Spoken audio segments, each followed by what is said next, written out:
Ce fut l'ultime épreuve de sa vie. À rêve, le prophète Ibrahim se voit sacrifier son unique fils pour exprimer sa profonde dévotion à Dieu.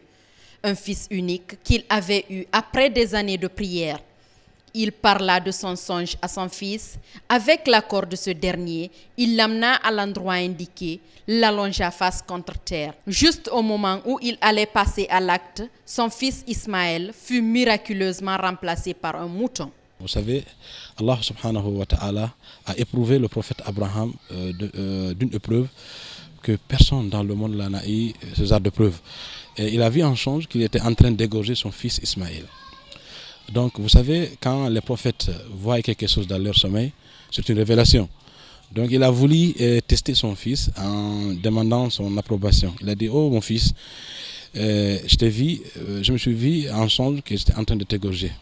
Qu'est-ce que tu penses? Le fils a dit: oh mon père, fais ce que Dieu t'a ordonné. Il n'y a pas un acte en ce jour de fête qui est plus bon, qui est meilleur en ce jour-là que de faire verser le sang dans l'intention de se rapprocher d'Allah subhanahu wa ta'ala. Dans le Coran, c'est écrit, Dieu nous dit: Fasalli li rabbika wanhar. C'est-à-dire, prie pour ton Seigneur et essaie vraiment de dégorger.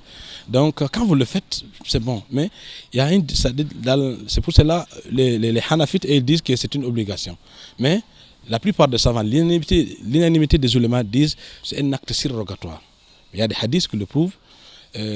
À des moments même, Abu Bakr et Omar ne le faisaient pas, pour ne pas que les gens arrivent à confondre ou bien à dire que ça fait partie des obligations religieuses. Vous savez, les obligations, quand on les fait, on a une récompense. Mais quand on ne les fait pas, on les désobéit, on les transgresse, on a une punition. Cette épreuve atteste la profondeur de l'attachement du prophète Ibrahim à Dieu.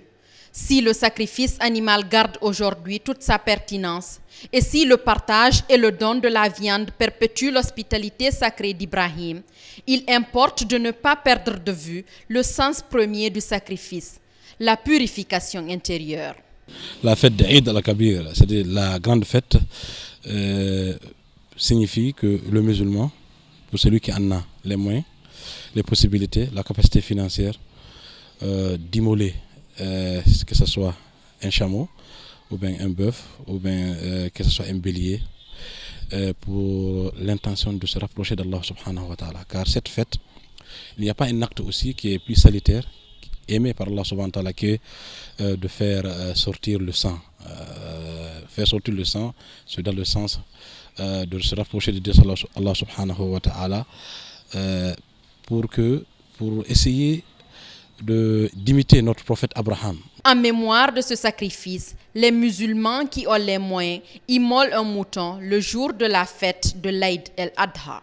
Le fait d'immoler le mouton, c'est une sunna, mais une sunna sur laquelle le prophète sallallahu alayhi wa sallam a bien appuyé. Parce qu'il y a un passage où le prophète dit: celui qui a les moyens et il refuse d'immoler, il peut ne pas participer à nos prières, il peut ne pas venir à la prière. Ça montre combien de fois le prophète sallallahu alayhi wa sallam tenait à l'immolation de ces moutons. Le prophète Ibrahim représente le père du monothéisme.